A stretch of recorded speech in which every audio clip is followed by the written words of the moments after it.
All right, it's 6:00. Let's call the meeting to order. Confirming a quorum, we have myself, Scott Kendall, Kelly Tarbell, Katie Benson, and alternate Katie Murphy. So we do have a quorum.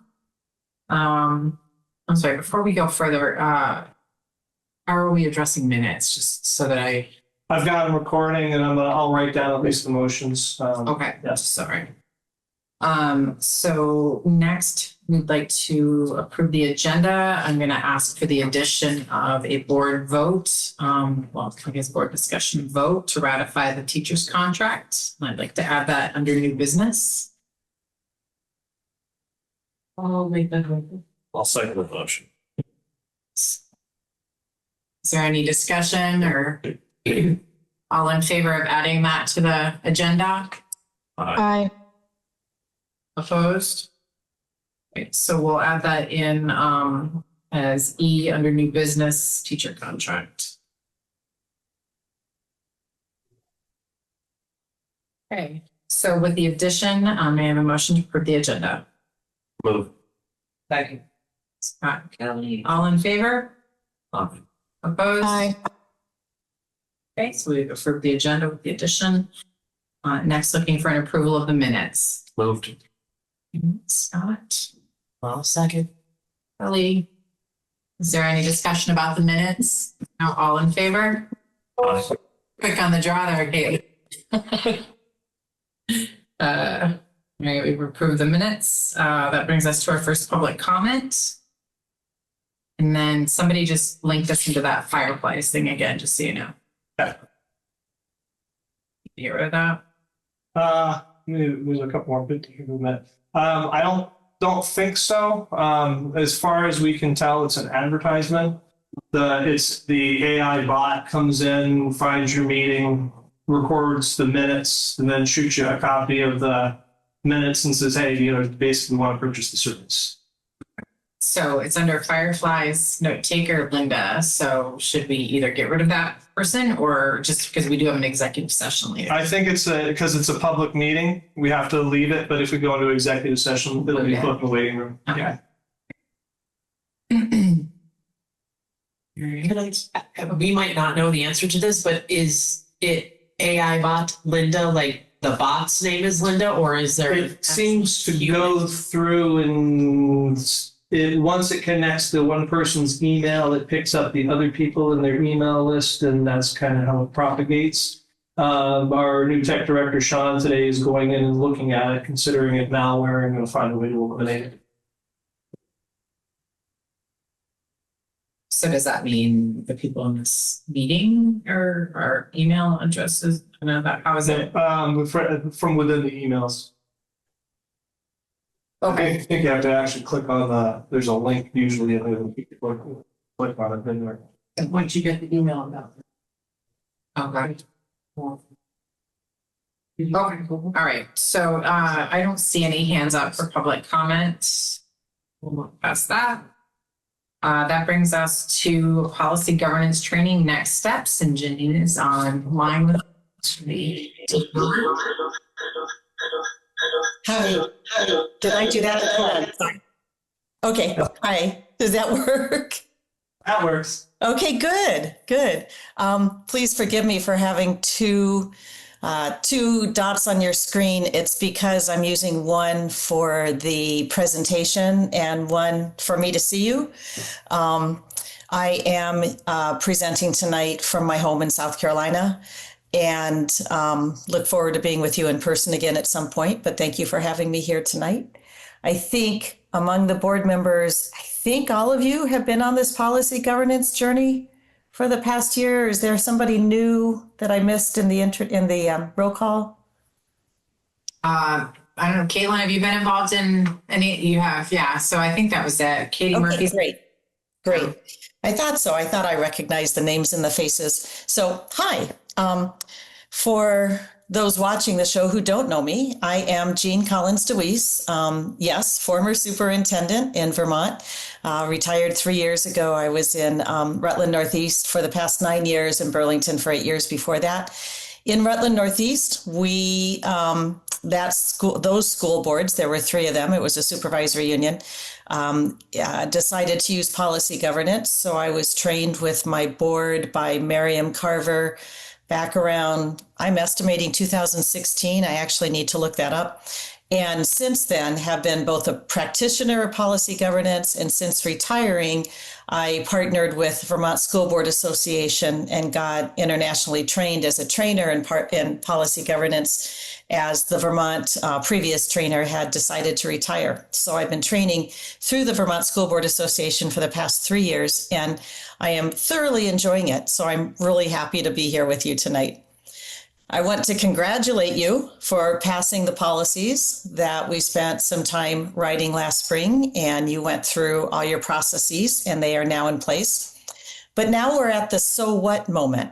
And so what I'd like to do tonight is start a conversation about how do you bring policy governance to life? And I'll be revisiting principles along the way, but tonight I'd really like to focus on agenda building and following your agenda.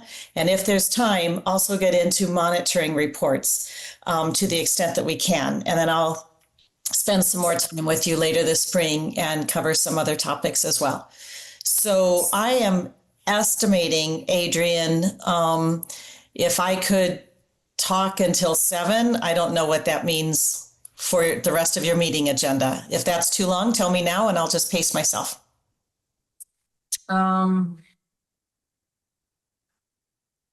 I think 1 hour would be sufficient. We can get through the rest of the agenda. Okay. And depending on where I am in that hour, we might be early, but I won't go later. It might take a couple meetings to get through. So I would like to pull up for you PowerPoint and talk through it with you. So that means that one of me goes away. Okay, let's see. There it is.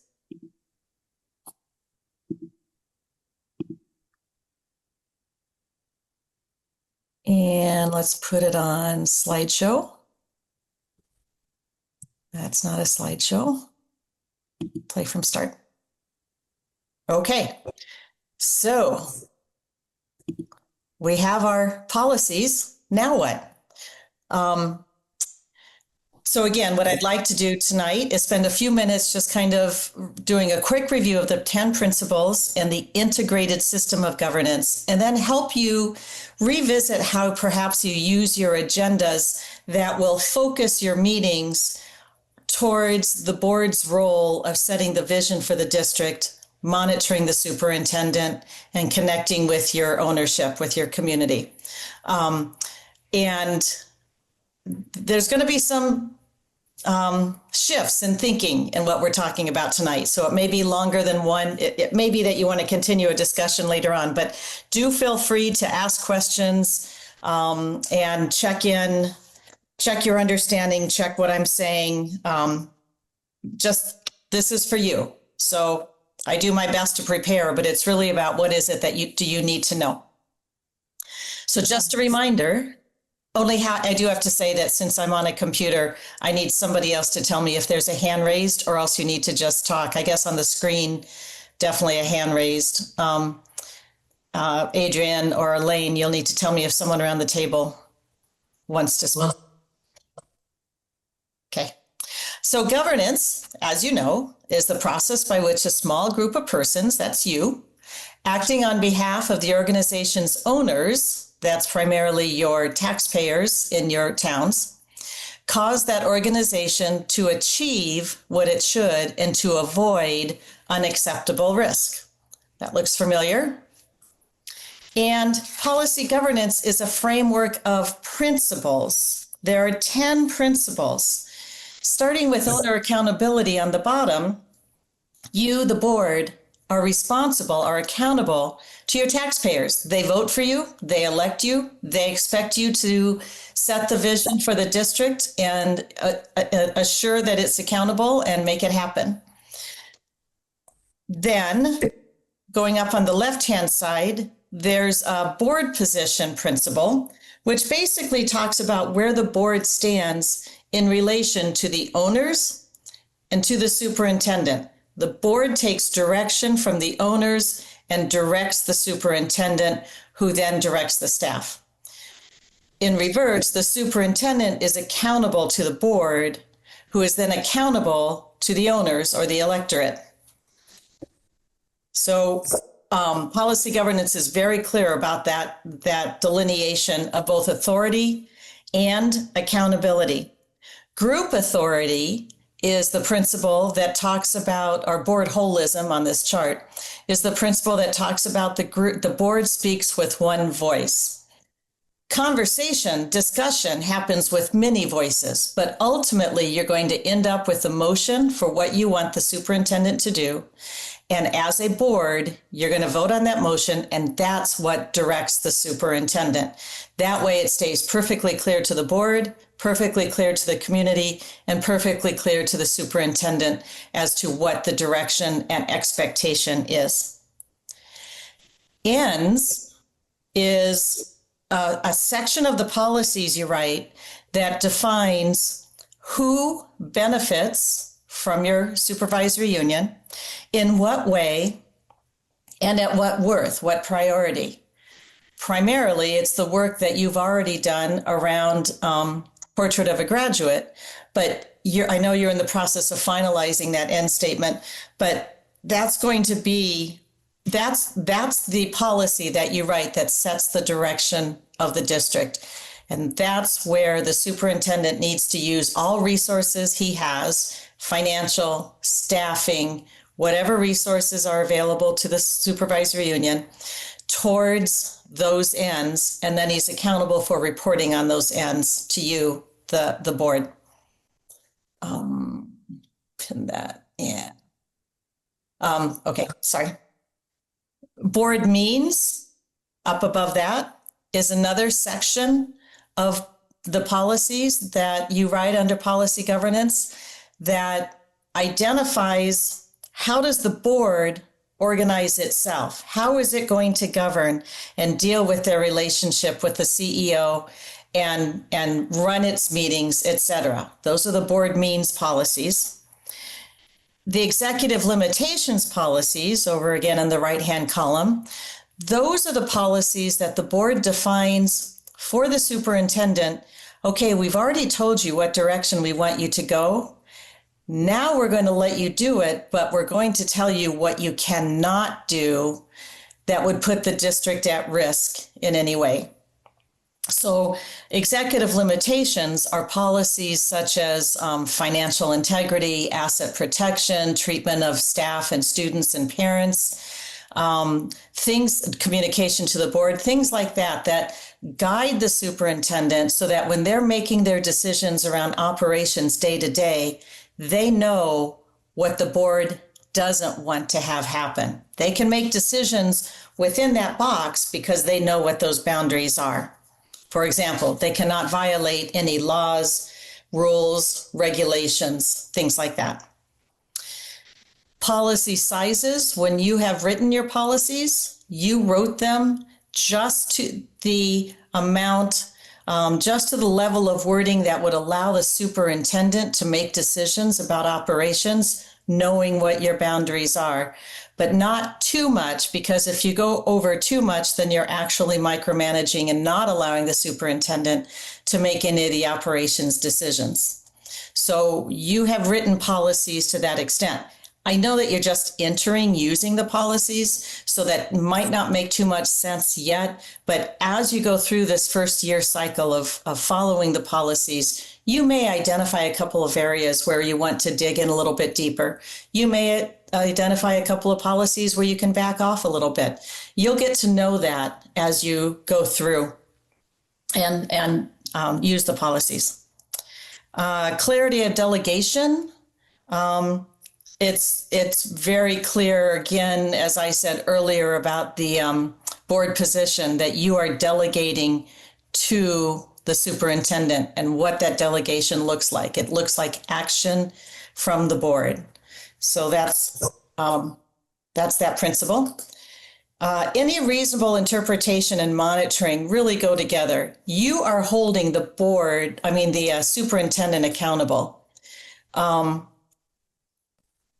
So in doing that, you are expecting the superintendent to bring you a monitoring report with an interpretation of your policy and with a reasonable interpretation of your policy and with reasonable evidence to indicate whether or not they are complying with the policy.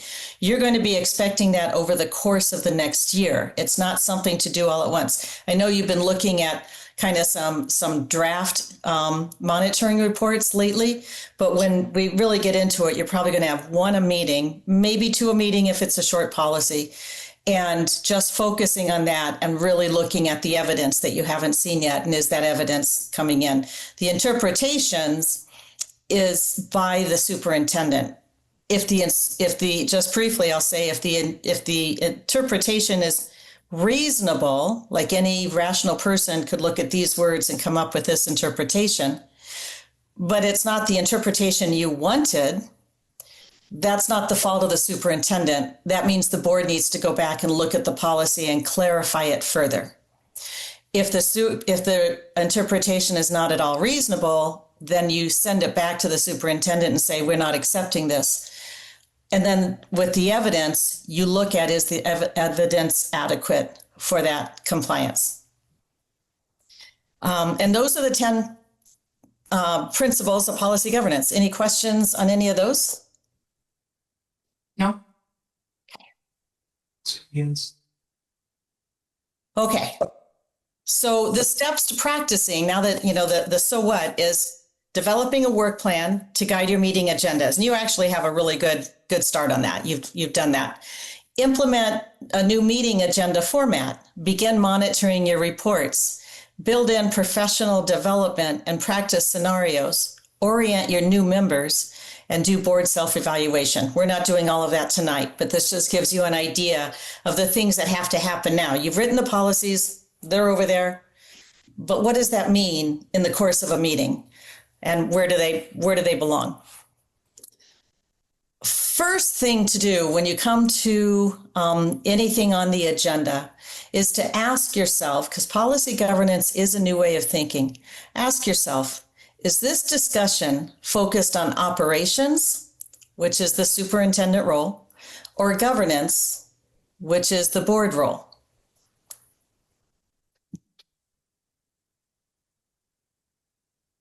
Let's see.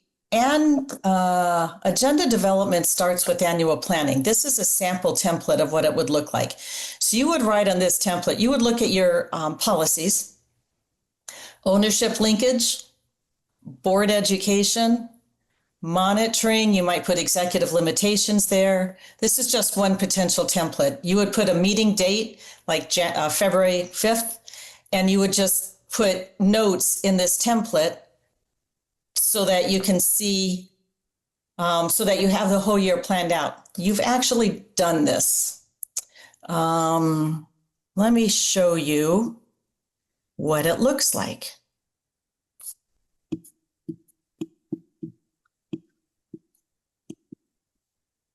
Whoops.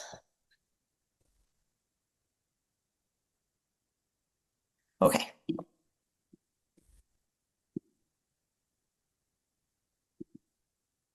There it is. Go back to Zoom.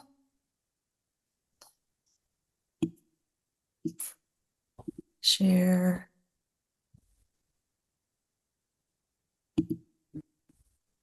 Let's see if that one comes up. Yes. So yours doesn't look exactly the same, but you still have the same basic pieces of it. Let's see. So on your left-hand side, you have the board governance and processes, board development.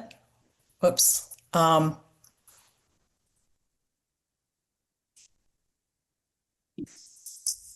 Just trying to get this to move. Ends monitoring. And when you're going to do that, you have presentations and pieces along the way throughout the year. Your executive limitations monitoring, and when you're going to bring those pieces to the board. It's monitoring executive limitations, community engagement, which is the same as ownership linkage. advocacy, consent agenda, etc. And then in each of your meeting months, you already have notes of, there are many routine things on a school board. So things where you know need to happen. For example, in March, you're going to have an election, you're going to have some new school board members. So it's pretty easy to put that one in its place. Where you're doing different board development work, where you're doing different presentations, etc. So you have that piece, which is awesome. So let's go back to the PowerPoint.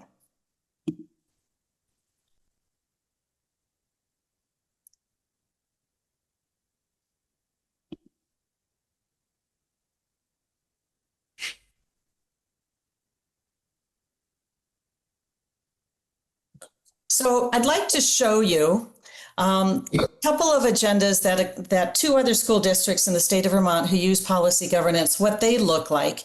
And if you have a chance, look at yours in front of you. It is different. But let me show you, for example, what Orange Southwest looks like. Let's see if I can open it and see if it shows up for you. Nope. Okay. That's okay. I have it on a different section.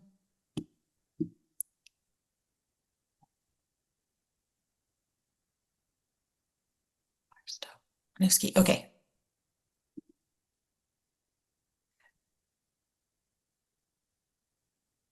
To apologize for what to me feels clumsy. I hope it doesn't feel quite as clumsy to you. So this is the Winooski School Board. This is a meeting they had in November. They designed their agenda with the call to order, the agenda review. They do announcements. That's just something they like to do. Public comments, like boards do at the beginning of meetings. They use a consent agenda process where they put all of their meetings on there. And if they are doing an activity, they identify the policy that activity is in. So they do approval of bills, which falls under Executive Limitations Policy 2.3. They also discuss compensation and benefits, such as, I guess, signing of a contract tonight would be the same, and that would fall under Policy 2.7. Then they move into the executive limitations section of the board. This is just the way they structured it. This is one example.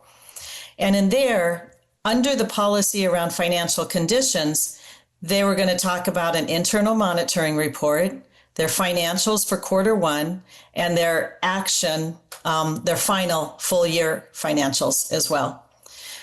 Then, because it was November, as were most boards across the state, they were entering the budget discussions. So under the policy titled Budget 2.4, they did a presentation on the budget context and had a discussion about board outreach. Then they choose to put the, under policy 2.8, communication support to the board. That's where they put the superintendent's report to the board. They then move into governance. You can see how it's clearly marked what section of policies they're working under, what policies they're actually looking at, if they're creating written policies and holding a hearing, whether and moving for adoption, whether they're discussing community engagement, whether they're discussing their own self-assessment, etc. And then they had executive session at the end. Let me show you another school board.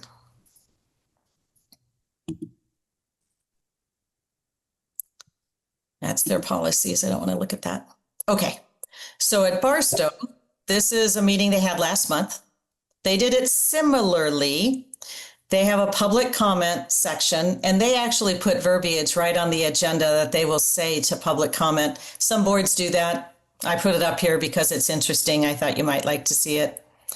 They also have a communication tool. So they got a report so that people, if people can't come to a meeting, they can email into this reach out tool that they use, and they get a report on that.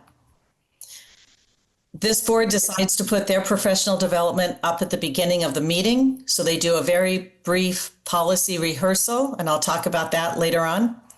They also talk about what professional development is available to school board members through VSBA. All of you get a newsletter from VSBA that tells you this, but this particular board likes to highlight it in the meeting. Where there are presentations about anything to do with the ends policy, such as assessment result presentations, curriculum presentations, special education presentations, anything to do with the ends, that gets listed under ends reporting. In this particular case, they did a presentation on a district progress report. I can't tell from the agenda exactly what the, was it social emotional learning? Was it academic? I don't know. But they would put it right here under global ends reporting. In this meeting, they did a monitoring report, so they put it under executive limitations. They didn't do anything under board management delegation, so they just left it on the agenda and said there are no items for consideration at this meeting. And then under governance process, which I think you also use as well, they talked about that's where they did their work around the budget.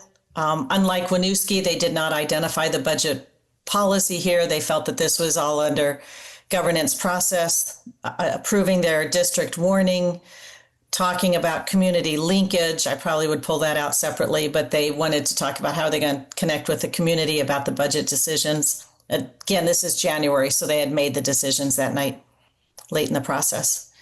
They gave an SU board update. Then under the communication and support to the board is the superintendent informational report. And that's where the superintendent brings whatever information he may wish to bring.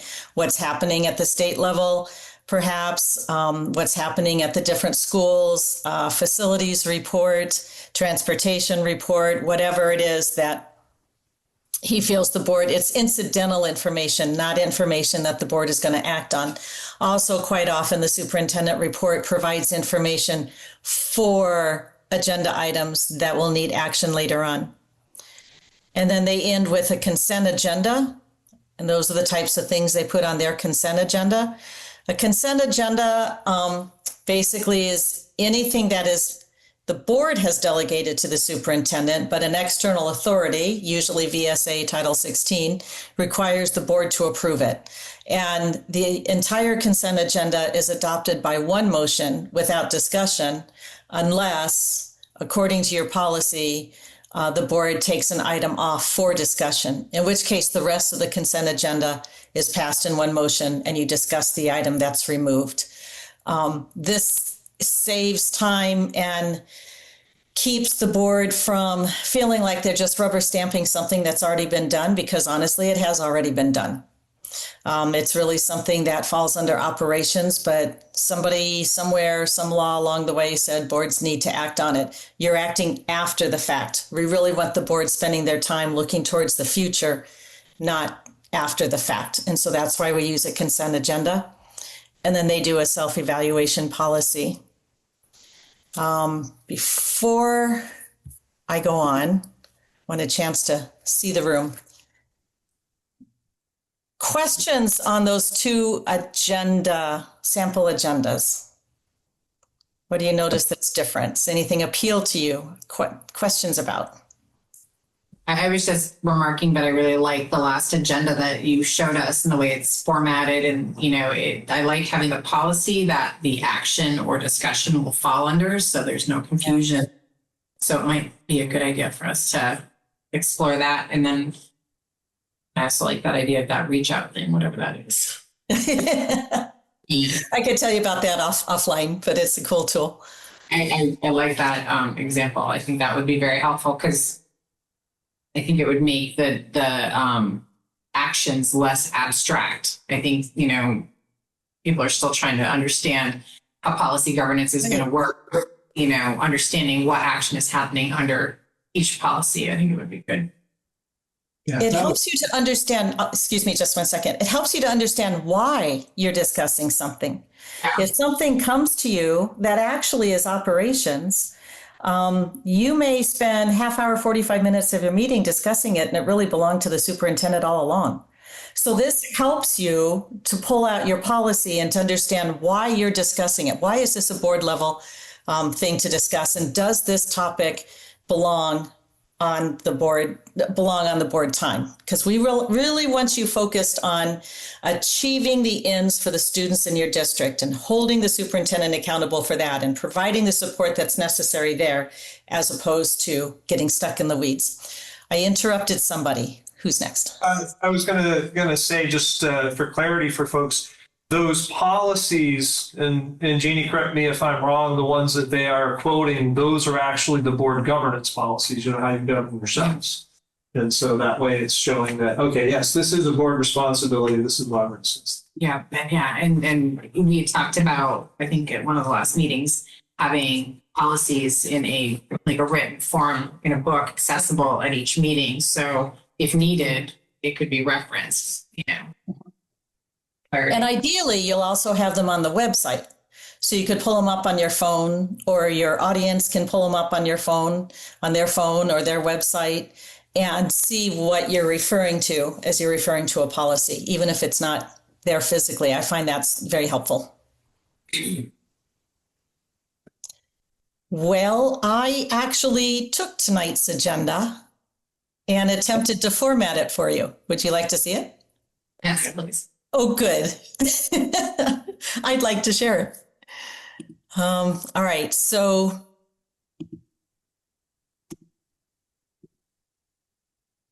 this is your current agenda. And this is most traditional boards' current agenda. You have approval of agenda, approval of minutes. Good for you for using the language ownership linkage. And that is part of what public comment is. Board education, you're doing that now. Monitoring, old business, and new business. And then again, you got into ownership linkage. So old business and new business is really where the majority of the changes are that I made. As opposed to old business or new business, what you'll start thinking about, where does an arbitration discussion begin? It begins in that or where does it belong? It belongs in that compensation policy or board superintendent relationship. Where does the new business begin? The ends policy goes under the ends section. Let me show you what I mean. It's going to look different. So you call it here, you do the approval of the agenda. By the way, there is nothing in Robert's rules that says that you have to vote on the agenda. Just saying. It's actually just, you ask if there's any additions or deletions and move on. But different boards do it different ways. Some of the things that might belong on the consent agenda for tonight, for your agenda that I was using as a sample, you only had minutes. So if it's in yellow, these are just other ideas. They're just things to think about. But if you used a consent agenda, your minutes would go on there from this. Wouldn't look a whole lot different than tonight because there was only one item. But if you had personnel changes to bring forward, or if you do sign bills or orders, when you did your tuition rate, which is really formulaic, there's not a whole lot to discuss about that. That could go on there. Ownership linkage. I do recommend that you consider some type of language, especially as you move to policy governance, so that people know what to expect when they come to the board. It's difficult. There's a misunderstanding of the public that when they go to talk to a school board because they're upset about something, that the school board is going to fix that something. But generally, what they're upset about is an operations decision. The school board role in the operations decision is to determine whether or not the superintendent is following the policy. And if they're following the policy, you hired them to make that decision. So you want to hear from the public because you need to hear if there are concerns, et cetera. And there may be different things that you do with it. You may, down here in this part is where I kind of talk about different things you can do. You might ask clarifying questions. The superintendent or a board member might have a quick, helpful resource. But you do want to be clear that you're not going to be talking about topics that are not currently warned on the agenda, that you're not going to go down, get veered off a path to discuss something that wasn't on the agenda, that other people aren't aware is going to be discussed. So you're transparent and inclusive of the public. And if there is an issue that the board should be acting on, it should be coming through the superintendent to bring it to the board. It's very possible that after somebody brings something, the board may turn to the superintendent and say, Lane, I'd like you to bring us a follow-up next meeting on this. Let us know what's happening. So the board is aware of it and they're hearing it, but they're staying in their lane, following the role that is theirs and letting Lane do the job that is his, and the board is holding him accountable.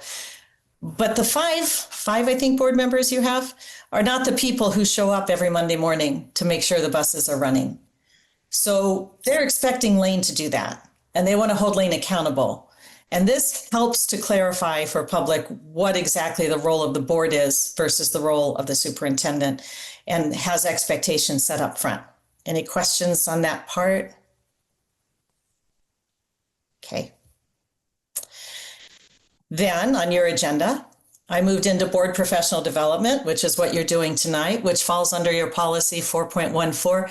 I need to be honest with you, though. I have a copy of your executive limitations finalized. I don't have your 3s and 4s finalized. So from the work we did, I think it was 4.1.4. You might have changed it as you went through approval. So when you see these numbers, please know I'm referring back to the work we did. And this is just a sample for you anyway. It's a good idea to do the board professional development early on because it's nighttime and you're tired. And if you're going to bother inviting somebody to come talk, you want to be awake enough to listen. But I also am very aware that you have work to do. So I need to both be vibrant as well as stop talking when it's time to stop talking. This is also a place where you could do practice scenarios. You could do the VSBA announcements. Practice scenarios are something that I have on here that I don't think we'll get to tonight, but we will in the future, where you actually bring a situation. I might bring a situation to the board and then help you use your policies to figure out how to deal with that particular situation, starting with whose role is it? What policies speak to it? Then you go into an executive limitations section. You called it a monitoring section. I recommend that you schedule 1 report a month to monitor. This is primarily for Lane, but Lane, I recommend that you put these questions directly on the agenda to help board members prepare for responding to that monitoring report, because Adrian, these are the questions you're going to be asking the board as a whole. Is the interpretation reasonable with the rationale provided? And is the evidence adequate to support the finding of compliance? So that's how you're holding the superintendent accountable. You need to know the answers to those 2 questions, to the policies and compliance data that he's bringing to you. Then you move into your governance process, policy 4.0. This is very similar to the Barstow one. Sorry about the typo. Policy review and approval, your ends policy first read. Any mandated policies, it looked like you had a Series E and Series F tonight mandated policy to act on. Your flag policy discussion, I think I saw that. I'm not sure if I think I'm on tonight's agenda, but I pulled it off yours from somewhere. And then I looked at the communication and support to the board and put that next. And I moved some things off of here. So the superintendent doesn't have to be the only one talking, but the superintendent can bring in others to help give the superintendent informational report. And I know that on your agenda it talked about what's the district vision under Act 73, what's the state doing, what's the latest. Green Mountain support staff, don't know why I have typo issues. Green Mountain support staff negotiations update, cell phone policy, state mandated. I'm assuming that's informational because it was not listed under action up above. You also had on tonight's agenda that, and this probably is something you do every month, you give updates on special education, curriculum, facilities, and financial. If they're updates, they would go under the superintendent informational report. He pulls all that information together. He can bring in whatever staff he needs to speak to it. If it's presentations, it would probably go up in other areas, at least special education and curriculum would probably go up towards the ends section of your agenda. And then your executive session, and your self-evaluation. So that's kind of what the whole thing looked like when I changed it. And this isn't like absolutely perfect. I'd work with you on this and make it work for you. But I did try to follow that Barstow process where you're clearly identifying what section of your policies you're speaking to and making sure that everything that's on your agenda fits into one of these. And then I just expanded it in yellow. So questions on this? I don't really have a question, but would you be willing to send us with the? Oh, yes. I'm having a hard time kind of comparing Yeah. side by side, so I can see what you're talking about more. So Yes. Yes, I will. I will share this part of the PowerPoint, but I'll also give you the actual documents that I created for you to show what it, both the, I'll give you all of them, all four of them. Okay. The Winooski, the Barstow, the current TRSU, and the policy governance TRSU. And then to help you move in this direction, normally I would work with the superintendent and chair for a meeting or two just to help you set up your template. And then after that, just answer any questions if you get confused about what might go where. But it's truly very helpful in keeping your meeting focused. Let me go back to the PowerPoint. Did you have the executive session at the very end, or almost at the very end? I did. Yeah. Yeah. But you could put it anywhere. I mean, your agenda is your agenda. You can be flexible and put it where, sometimes you need it first. Yeah. We have the wording that needs to be read with the executive sessions on each agenda. That would be great. Let's see if I have that. I don't know if I do.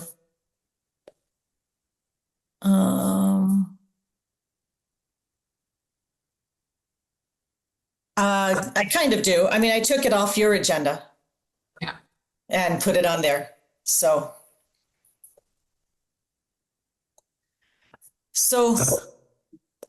yeah, that's the first thing to help you start to use your policies as such. What do you think? I think it's a great start. Okay. Yeah, I mean, I think for the most part, just the education, teaching the board members how to read the policies, apply them appropriately at the right time, I think is going to be one of the biggest things for us.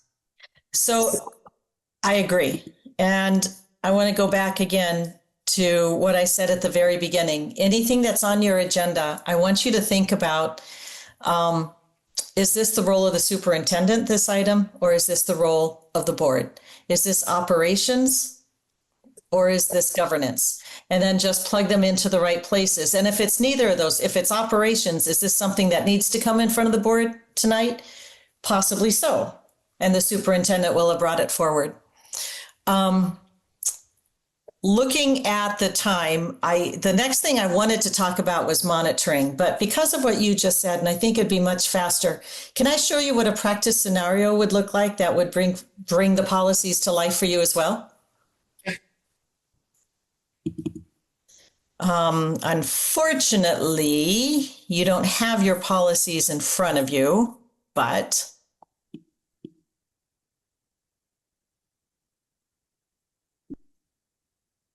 okay, here's a scenario. Can you see it? Yeah. Slideshow, play from current. Why I can see it. That's what Okay. Bring this. Yeah. Is that better? We have to Yes. think about that if I do some of these meetings with you virtually, how best maybe it's get you the PowerPoint at the same time as me. That might be good. We can talk about that, Lane and Adrian. So the scenario, should the board establish a committee to solve a crisis? That's the question in front of you.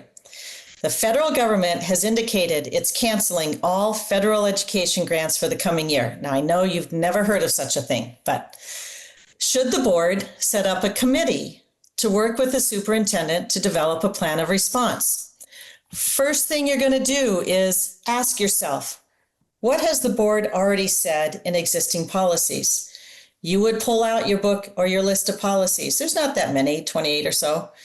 Is it in ends? Remember, ends is who is getting what benefit at what cost. So that's not really it, except that there could be an impact in ends that the superintendent should tell you about. If your federal grants have been cut, if your Title I money isn't coming in, your special ed money, it could impact what you're able to provide towards your ends. Is it in executive limitations? You have a number of executive limitations that speak to budget development, managing your financial assets, etc. It's definitely within there that the superintendent has work to do within there. Board management delegation policy speaks to the relationship between the board and the superintendent, that the board hires the superintendent, holds the superintendent accountable, etc. Probably nothing there. Governance process. Your governance process policies are pretty clear that you're not doing the work of the superintendent, that you're doing the work of the future of the district and setting that process. So mostly the board has already spoken to this in its executive limitations with an impact on ends. If you know its executive limitations, then it's a superintendent policy. It starts there. This isn't something that the board does with the superintendent. The superintendent needs to sit down with his business manager, his directors, his principals, and say, just like he does when he starts the budget process, what are we going to do if we have $500,000 less next year? What are we going to do? Or $5 million less, or whatever the amount is. Then you let the superintendent do that. But still, in your scenario, you say, are there any steps that you need to take on any of the policies that you've looked at to clarify it further, because you want it to say something different than what it said? It's always an opportunity to look at your policies and bring them to life and refine them if you need to through the policy approval process. Can I ask a question? I Yes. mean, couldn't that, if there's at every step, there's always this opportunity for the board to change a policy. I mean, I feel like that could set a board up for just a constant, unstable, changing, making it hard for there to be any type of sort of looking for not stability. Yeah, consistency. Consistency, and just Yeah. Well, yes. Technically change our policy, and I don't like that. Yes. But the way that you would do that, ideally, is if you're looking at one monitoring report a month, then you're looking at that policy that report is on. You're dealing with just that. And if the interpretation is reasonable, then you're basically renewing that policy, saying, no, this is fine. You would only change it is if you felt that the interpretation, well, maybe it's reasonable with the policy that's written there, you really meant something else. If you're going to change a policy, that has to be warned. It has to go through 2 readings. It needs a discussion. That should be a public discussion. It's not an automatic. So it really takes some thoughtful action. So I don't mean to be glib when I say you can change the policy, but in this first go round, you might find some tweaks that you want to make. Don't bother with wordsmithing tweaks too much. It's meaningful tweaks. If your interpretation that you're getting is not providing the direction that you wanted to go. If you remember back to our training and the party idea I had, if your policy was to tell the superintendent that you want to have a party and he needs to set it up, but you didn't tell him what time of day, who it's for, what kind of food, is it open bar, is it, how are you paying for it? You didn't tell him any of that. He has to guess what kind of party. And then you come back to it, you refine a little bit further. Okay, what we really want is a wine and cheese party. and very specific on a Saturday afternoon or something like that, or a 5-year-old birthday party, or it's the same with your policies. You want to say enough that you're going to get the result that you want to get through any reasonable interpretation. So it's not massive changes. You've already used the values that you've identified from your time on the board and work with the community to identify those policies. And now you just want to see, are they really clear enough? Is the policy clear enough what we want? So Okay, it's not, yeah. the example you gave was, kind of, it sounded situational, like, this crisis came up, if we're asking like question 2 and 3, if 3 was, modification, that was, if it's, Yeah. that's fine. Yeah. Yeah. So when we actually do a couple scenarios together, and I'd like to get to a point where I bring you 1 or 2, you actually have the policies in front of you, and we identify exactly which policies are affected by this scenario. And that'll help you see how, no, the policy's fine. We're going to get to where we want to get to with the interpretation that's in front of us. So it doesn't happen a lot. It happens probably the most in the first year, but after that, not so much, and it doesn't happen a lot. What you want to be careful of is when you get an interpretation, you don't want that interpretation. The question when you get the interpretation is this a reasonable interpretation with a rationale? Can any reasonable person say, yeah, I'm looking at these words in the policy. I agree that it could mean this. Maybe it's not what I wrote, what I wanted to write, but it could mean this. You don't change a policy because one board member said, well, that's not what I wanted. And that's where the instability and consistency comes in. The board as a whole has to determine, is this enough in this policy to get us to a reasonable interpretation? And that can happen with any time there's a board changeover, because your new board members weren't present for when you wrote the policies. And so that's where the orientation and helping them understand what the policies mean and going through each of them is very helpful. Okay, thank you.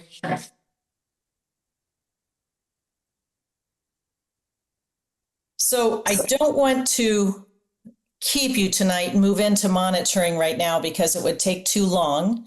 And I am, I think, happy to come back at another meeting and we can do a little bit of work around that. But anything out of tonight or anything else that you'd want me to know? Can't think of anything right now. Yeah, no, it was just the work on the agenda and shooting us a copy of that. Oh, yeah. So I can like to start playing with. Yeah. Yeah, I'd be happy to. Yeah. I'm going to turn off my camera and stick around for a little bit and listen for a little bit, because over time, I think I can give you some feedback as well. So I just wanted to let you know that I'm lurking back here, and I'll get the PowerPoint off to you as well as those agendas. Okay. Thank you. All right. Thanks for having me tonight. All right. So with that, we are going to go into monitoring organization districts. Just a minute to pull this here.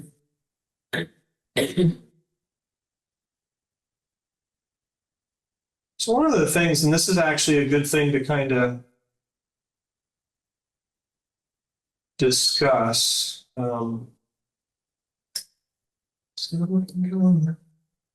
is if there are, specific things that the board, related to the work that we're doing would like for me to, include in a report to the board, then just ask.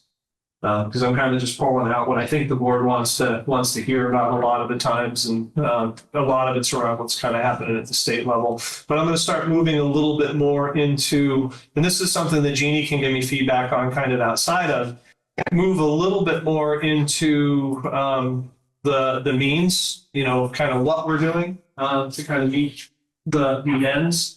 Because what I noticed happened previously in the policy governance is we always talk about outcomes. But it leaves the community a little bit in the dark about how we're getting there and that there is real work going on. And so I think that piece is important not to get left out. I'm going to stand up a little bit for a minute or two just to get my brain flowing. But the legislative update had an opportunity with a number of different superintendents over the last 2 weeks to go up and talk with the legislators as they're in their legislative session, especially the education committee, trying to get feedback on how to move forward with Act 73. Based upon those discussions, usually you can get a feel for what the general direction is or the specific direction they're going to be pushing for as they go through the legislative process and probably where we're going to end up. Right now, seems to be pretty clear that they will have a map that's set and agreed upon before this legislative session is over. The one that was talked about the most, at least early on, was the hybrid map that the Secretary of Education had put out that took in the BOCES groups as well as the idea of regional high schools. There was one just got information on just before this meeting started that was talked about today and presented, which was a different map. The Secretary's map had 13 districts, right? They're based upon having 48,000 students per district. The map that was discussed today cut that number in half, so 2,000 to 4,000 students and pretty much doubled the number of districts that would be there. There is a problem with that because one of the ways that they're trying to control spending under Act 73 is they've got that foundation funding formula right now, and they've already established, what that dollar amount is for kids. It's a little over $15,000 per students, but that amount is based on districts that are 4,000 to 8,000 students. Right? Because the economy of scale changes the cost to educate students. And so if they were to go with that map that was presented today, they would probably have to change that foundation amount because smaller districts don't have quite the economy of scale. It's going to be a little bit more expensive for kids. They're going to focus more on school districts, right, and getting rid of the idea of supervisory unions. That was the general talk. One of the concerns that communities had was that they didn't want to lose that local voice. And so communities, and a lot of the information that the legislators were receiving was this idea that, supervisory unions, because that way it'll preserve our boards. We'll still have our voice in the overall bigger district that comes along. But it's just not an efficient way to run things. And so the look is going to be at these being school districts and not supervisory unions. And then one of the reasons that I think they're going to be pushing very hard just to get this going and sticking to the schedule is because there was a break in momentum that they had, right? The redistricting committee didn't come up with the maps. There were changes in things because of the federal cuts that kind of slowed stuff down. They want to get that momentum going again because they're really worried about, tax impacts for people. So you're talking about 26 districts, so 26 school boards? Again, I just had a chance to look at it literally for 5 minutes before this meeting started. So it would probably be in the 26-ish, number of districts across the state. Remember that There would be a distinct board for each district. Okay, yeah. And so that's the idea. It's one board. One of the places that was discussed with the legislators was this idea that, okay, people don't want to lose that local voice. That is completely understandable, and it's an incredibly valid point that should be honored. If you're not going to do it by preserving the supervisory union model, one of the ways that you can do it is by better refining the requirements of what's called the ward committee. So there's a committee that is supposed to be forming that once the new districts are set up, they are going to go in and set up the wards for, okay, this district's going to have 22 wards, one representative from each ward on the school board. So they're going to determine the number of wards within the districts and whatnot. And so one of the ways they could ensure the local voices there is just by refining the job of that ward committee, increasing the number of representatives to be a little bit more specific about it.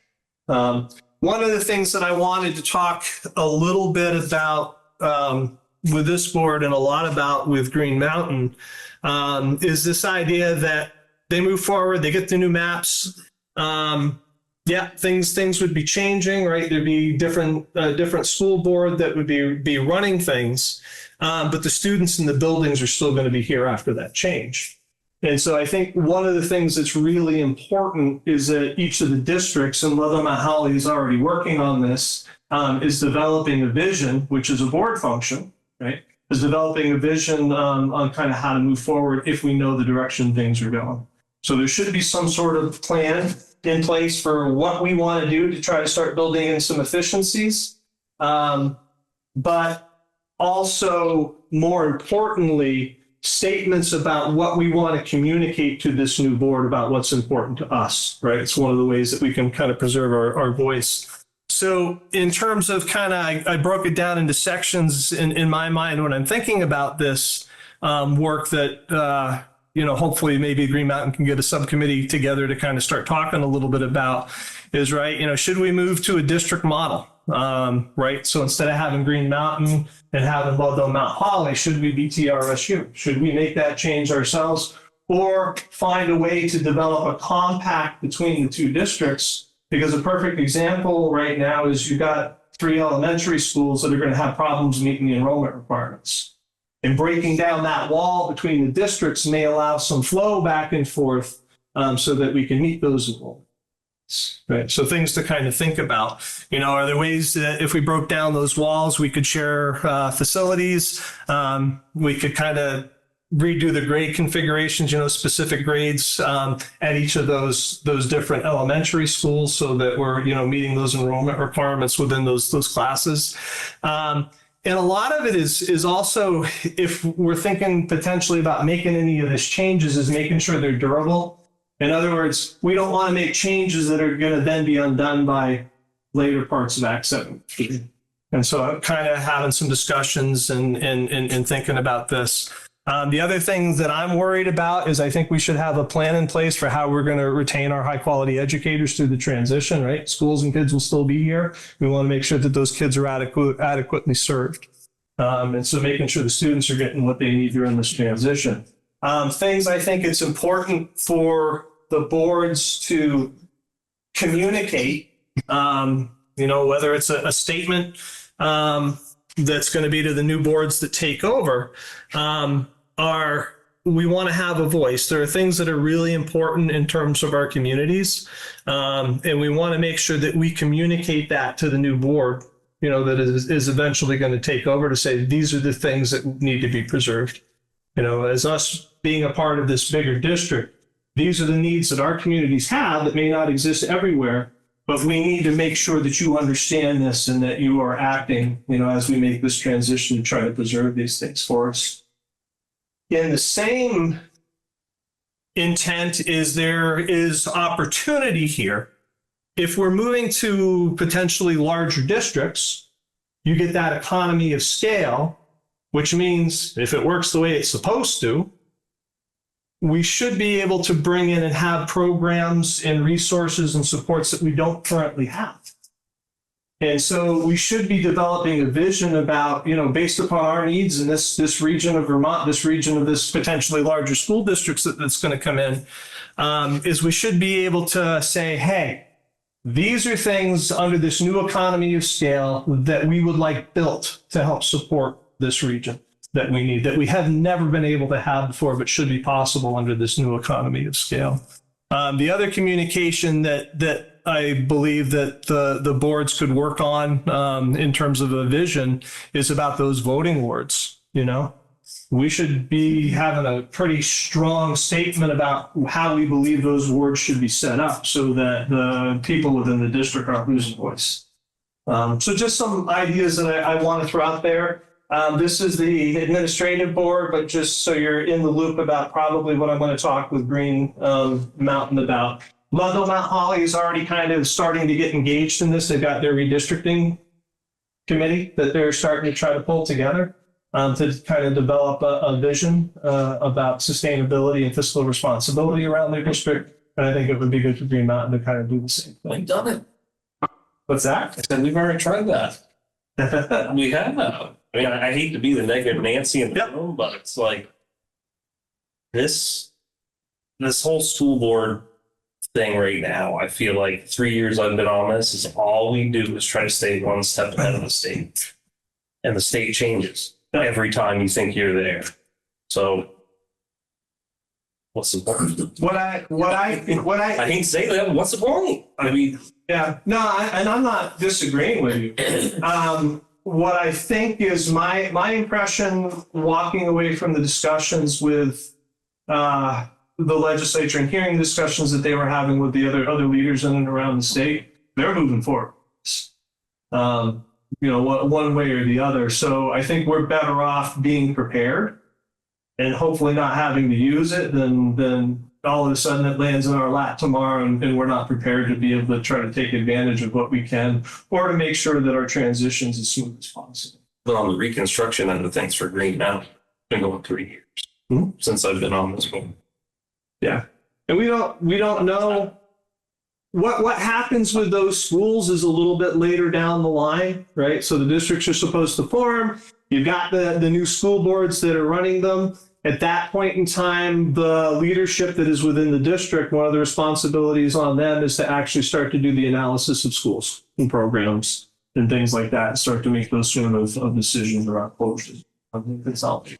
Do you think if we're looking at more of a consolidated picture of the, so under the supervisory, maybe be one district and to have this kind of like flow, should this restructuring, redistricting conversation kind of happen maybe as a whole board? So Mount Holly board and the Green Mountain working together instead of in vacuums? Because I think if the same, if we're having different conversations, I think it would set both boards up potentially for more discourse or misunderstanding between different, groups. Just saying. Yes. So I agree wholeheartedly in terms of what you're saying. And the rationale being is that the biggest hurdle that we have to face, like right off the bat, are those enrollment requirements.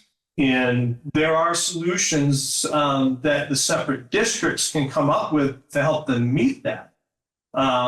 But the best solutions are probably going to if that wall is somehow taken down, so that Cavendish, Ludlow, Mount Holly can work together to find the best way to finagle things. So I guess my next question then, just so that we maintain things on the legal aspect, since we can't technically dissolve an SU, I know that's a far bigger discussion. Should that restructuring or redistricting discussion happen at the TRSU level? So maybe Mount Holly representatives and Green Mountain representatives are meeting kind of under a TRSU umbrella, so that it's not, maybe I'm overthinking it, but just so that we're not doing something that could potentially lead to, a legal misstep or. So the first step is to have the vision. This is what we're thinking is going to help us transition, help us meet the requirements under Act 73. Once that vision is there, that points the direction in the things that we can and should do. And that's when we go around and say, okay, legally, what do we got to do to pull this off? But I think having that general plan, it's kind of like the policy governance piece. So you got your policy that's the general statement about what you should do. Mm-hmm. We got to get that in place first, and then we can go through and do the interpretations of what it means in our particular circumstance. If that's a good analogy. Yeah, I know. I'm just trying to think of how to start this rolling on our end. So maybe we can add that to the next agenda. I think we brought that up too. I was just trying to look through the minutes.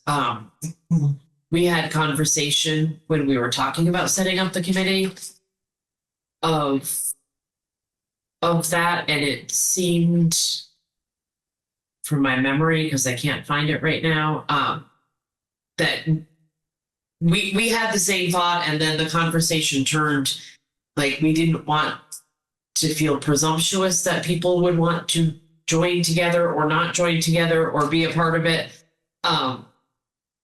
And we didn't want the community to be in an uproar over something that may not ever happen. And so we were trying to just be careful and hold the committee without chaos, yes, but without what's the word I want? premeditated, right? Like we didn't want people to think we have an idea already, No. and we don't. We truly don't. We just obviously want to save our community and have our schools. So that's And we have a responsibility. I mean, one of the reasons we're all in these roles is the strategic thought, the strategic planning piece. So we know something's coming, we should start in the discussions about, okay, what does this look like if it happens, so that we can put ourselves in the best position possible on behalf of the community, the kids and staff. I think this is what's most critical. Well, I think that probably is great for our vision right there. That's it. So, yeah, I'm still going to stand by the same kind of statement at our prior attempts is we do this or we have it done to us. So, I mean, I would like to add that to our next agenda to start that discussion. Which I appreciate. Hey, again, I'm just throwing it out there. I'm not the one to tell you this is what you have to do. And this is my recommendation, given kind of what I walked away from the legislative session with. The Green Mountain Union support staff negotiations, they did meet for the first time. They've agreed to ground rules. They've got 5 meetings that are set up already to go. The hope is, I'm very optimistic that we can probably get this done fairly quick. That's the hope. TRSU as well. TRSU staff, support staff work on this thing. So there's paraprofessionals and whatnot that are in the TRSU, or special education. Bus drivers. That's right. Bus drivers, district-wide as well. Other thing there is in the packet, there is a copy of the Agency of Education Model Policy, right? Board's one of your responsibilities or policy.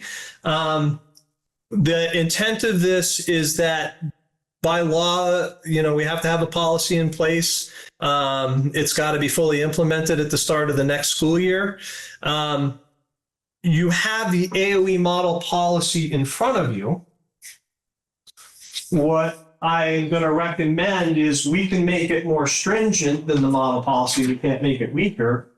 But the purpose of providing this to the board is so that when we come back together for April, is if there are things that you want to add to it to make it a little bit more stringent, that would be the time for discussion. So that's the only reason I'm kind of talking about it. So the goal would be is to get some feedback. Sorry about that. Feedback in March. Do the first read of the policy based upon the feedback I get from the 3 boards in April, second in May, and then in July, that July 1st deadline, it's implemented. No, it's not public comment. One of the things that I'm working on this month and kind of going through the remainder of the year, I started off a year and a half ago. A lot of it was getting used to the district. There were some transitions in terms of personnel where there were a number of us that stepped in to cover kind of those roles. I've been doing a lot of work in the district that typically a superintendent would not do. So what I am trying to do is pull back from that and get back into the leadership kind of model. And so the biggest parts of the work that I'm engaged in right now under that vision level work is, there's been a lot of discussion about, special education costs. And so we are going through and taking a look and doing a bit of an audit in terms of special education and just saying, okay, if our goal is to make sure that students are acquiring the functional skills necessary to become independent at some point in time so that they can come off the IEPs, because good for kids, but the ulterior motive is it'll cut down on the cost, is how do we change things in the district to get there, or do we need to? And so we're in the middle of kind of doing that study right now. I'm going to actually reach out, already have, I'm going to have a person who is knowledgeable in these areas to come in and do a little bit of that work. And then her and I will compare notes And then we'll have a plan together about, yeah, this is what's really strong and working really well. Here's some areas in terms of our service delivery model that we might be able to change to kind of better hit that point. And the state is planning on doing some training on implementation of special ed services because they're concerned about it's not happening like it's supposed to be. Yep. And that's coming up. So we spoke to the special advisory panel the other night and said that that was coming up this spring and some in the summer and fall. Yeah, and I want to make it clear that the staff are doing a good job. But sometimes if it's kind of like ends, if you're not getting the outputs that you expect, you go and you kind of take a look, see if you can tweak it. What we're getting may be the best we can get. But we don't know that until we look, and so it's worth taking a peek. In terms of curriculum, I've been talking with Louisa. The curriculum work that's been ongoing, the elementary schools are actually in really good shape and pretty self-sufficient at this point in time, but the high school needs some work. And so we are going to be pulling back a lot of the work that she is doing that's related to the elementary schools. Right, there's still support there, but the primary focus is no longer going to be elementary schools. We're switching it to the high school. In the packet, it goes into detail about what each one of these is that is going to be worked on at the high school. But the main focuses right now are their graduation requirements, their master schedule, getting an anti-bullying program in place, making sure that there's clear behavioral expectations and consequences for kids. And then again, the special education service delivery model. But there is a full write-up outlining kind of what each of those entails in more detail in the packets. The last piece to talk a little bit about, I'm touching a little bit on the curriculum stuff, but I'm also touching on facilities, is after many years of exceptional service, Todd has put in his resignation, effective at the end of this year. Right, Julie left. They got a house down in Georgia. They've been waiting for this house to sell. So I didn't get a chance to talk with them because this came out late this afternoon, but I'm assuming that means the house is sold. My thoughts right now in terms of that position, especially as we're starting to think about next year's budget process, right? Because we got efficiencies and things we should be trying to build in.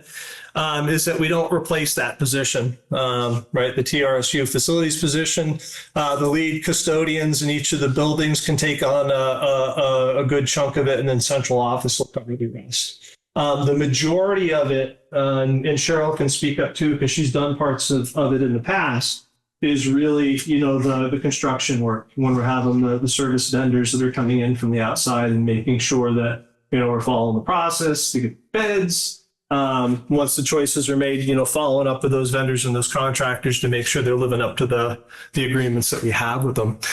He also had a transportation position, mostly, making sure that the buses were maintained and repaired across the district.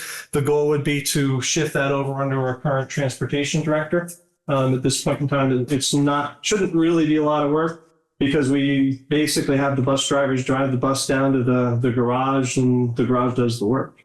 If you have a CDL, you have to do your pre-trip on your vehicle pre-run it. So you're supposed to. The biggest piece, I think, and the one that I worry about the most, is the athletic director portion of his position. Cheryl brought up that I think Springfield may be losing their athletic director at the end of this year. So here's an opportunity for efficiencies. Athletic director position is a huge position in terms of time commitment, typically, especially if you've got a robust athletics program within your schools. So I'm going to reach out to Peter and just say, hey, do we want to split a full-time athletic director? That would probably be the preference, and it's moving towards those efficiencies that the state is talking about. The other thing that typically happens in most schools in Vermont is, if not, we open it up, we see who applies. Typically, it's a high school teacher that would do that. And then what we would do is, instead of teaching 5 classes, you'll teach 3, and then you'll get a little bit of a stipend on top of it to do the athletic director's position. But I think my preference, if possible, was Cheryl's idea about, connecting fields and to work something out. Like, how much of Todd's time was being the facilities director, and I guess my concern with not having a facilities director is I think sometimes we are so budget conscious that we let our buildings go. Mhm. And I feel like somebody who's not in a building, who's not sort of emotionally attached, who's not, I think there's a lot of benefit to having a person who's outside being in that position. And the facilities? So I guess I'm unclear. Are we saying we want to keep the facilities? I'm asking a question. I'm Yeah. curious about how much time Todd spent as the facilities person. He had these 3 jobs. How much of his time was spent being facilities director or whatever his title was? And what would that do for our budget to keep that a person in that position? So, and Cheryl can speak up. I can tell you from what I saw, when I'm out doing my rounds between the buildings, he is usually there if there's a construction program going on. He spent a lot of time, recently up at Ludlow Mount Holly. So I think most of the daytime work that he was doing was related to facilities. And then after school time, it shifted over to the athletics because that is a pretty big responsibility. Especially winter season when you're getting weather problems that come in and you got to shift around when meets and things are happening. Isn't that something that like a lead custodian could take over instead, like, because they would be in the building? Like for construction? And so that's what I'm saying is you have a lead person in each building that would manage the custodial responsibilities within the building. When you get to something bigger, when you get to putting a new roof on Mount Holly School, that's where the 2 of us would be a little bit I more. know a lot about construction. Yeah. More than she You and I will go put that roof on. That's my struggle. Yeah. Yeah, I that worries me. I'll be very like that worries me a lot for our schools. The other thought too is that if we are consolidating, right, if we're going to these bigger districts, right, the state's vision is that you have one central office. Is what happens to this position in a year? We hire this person in, spend a year getting them trained, and all of a sudden the state is saying, yeah, you get one per district. So I worry about that piece too. Yeah. I worry a little bit about that with our tech director. The other part of this is Green Mountain's director, facilities director, which technically is a half-time position. Yeah, it was odd. So it was a half-time position, then he was the bus coordinator. No, initially he was all of it. And then he said, I don't want to do that part. And then someone else did the trips and the student disciplines, and so it actually worked. Yeah, but it was odd because, and again, this is nothing to do with Todd. Todd's awesome. But it was odd from my perspective was he was both getting paid for being the Green Mountain Facilities Director as well as the TRSU Director, which They're was both half-time. Yeah. Right. Then Todd said it himself, when we had the discussions early on that, with the move, he said, yeah, this is a position that should go away. Todd said that? Yeah. But again, this is why I'm bringing it up. These are just thoughts. They're not, and so that's why I want to get the board's input a little bit too. What did you say, Sean? I said you met with some assistants. Oh, okay. I do have concerns about some of the big projects that we have. And we have FEMA projects we have to do. What's been happening with boilers, the PCB's done. Concerns. Yeah, so Green Mountain at your meeting in 2 weeks, you'll have the Department of Environmental Conservation. They're talking about the PCBs. Hopefully, tell us how much money we're getting and signing on the dotted line. And then the second one is discussion about the boilers. But he's not leaving.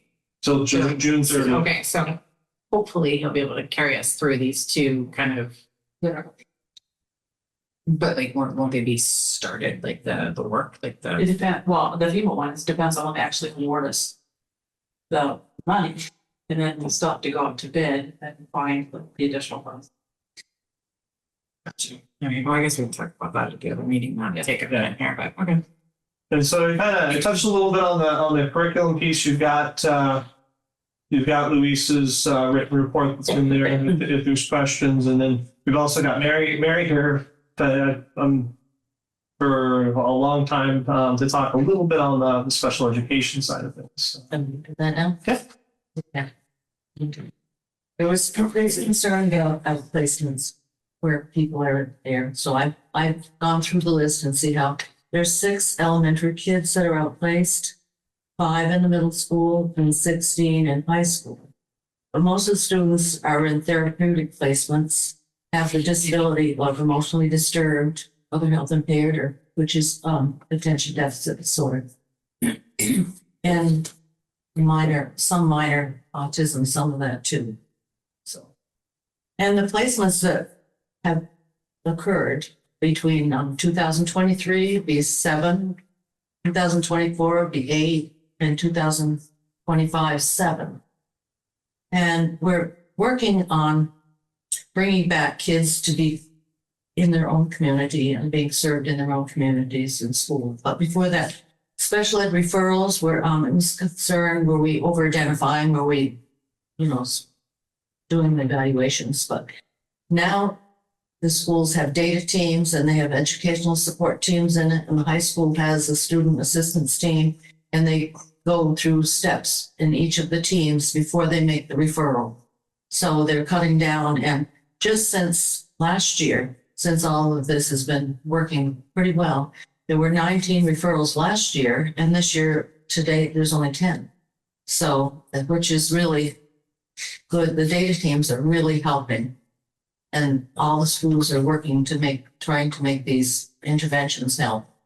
So, and then with the programs we have, we're working on trying to bring kids back to their own communities to have school, because eventually they're going to have secondary plans where they're going out post-secondary and having to adjust to adult services and have wraparound services.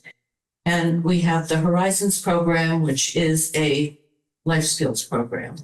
And it's a program, I'm going to read from my thing, if that's okay. It's a program designed for students who need expanded learning opportunities across the academic, functional, and social domains. And the program serves students who have academic performance is significantly low below grade level, and who provided specialized services in academics, daily living, and communications and self-advocacy. We currently have 6 students that are participating in that program. And if they were to be sent out, it could cost us $600,000. So it's bringing them back and having them there. And currently we have, I have for the nomination for this year, we're going to, Jeannie Wade to do a long-term substitute. She can give us 3 days a week, which is helpful. We have Catherine Bell, who's in there as a consult, as a special educator who consults with the team also and works well with them to work with some, and she's case managing some of the students that are low functioning. Catherine is paid for through Idea B. And then we have Rachel Root, who comes in, and she helps also with the programs. And Rachel is also paid through Idea B, but she also is working really hard to do the post-secondary transition plans that all students have. And the last year that we were monitored, we had 100%, which you have to have 100% or you're put in corrective action. So Rachel has really done some wonderful things with our transition plans and brought in good wraparound services. We have, we were selected in the state to be part of a grant for services, and we have, it's called a P2P. It's oh, that is for them, but it's progress. It's something to do with our transition plans. And at that time, there were 3 high schools in the state. One was Bellas Falls and one was Champlain Valley, I believe. So we were really proud to be asked to participate in that grant, and it's still ongoing.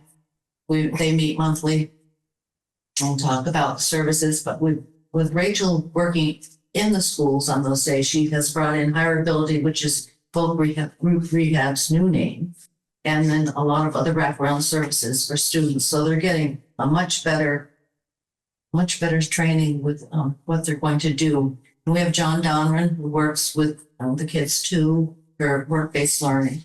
So, we're working hard to bring kids back and make sure they have the correct programs. Then we also have Bridges program. And Jen Parks oversees both programs and works as a teacher, special educator in both programs. And we have Josh McLaughlin, who works in the Bridges program. So we have a lot of services there. And for next year, the reason we didn't have a special educator full-time this year was because she's not said yes, and then she said no. She had to finish the contract where she was. She couldn't get out of her contract. So she's coming back. She's coming next year full-time. And she's in Wisconsin right now. And we meet with her every month so we can just keep it going with the communication. So Jeannie will just finish out for the year, provided you approve it. And then we'll have someone full-time in there. So, and it's really, we have children coming out from the elementary school that may be low functioning. We don't have to send them out in ODP. It's just where we send some students. They don't take children that are as young as 7th and 8th grade. They don't like to. This way, our kids can stay in their own high school and they can also participate in the tech program if they need to, if they're able to.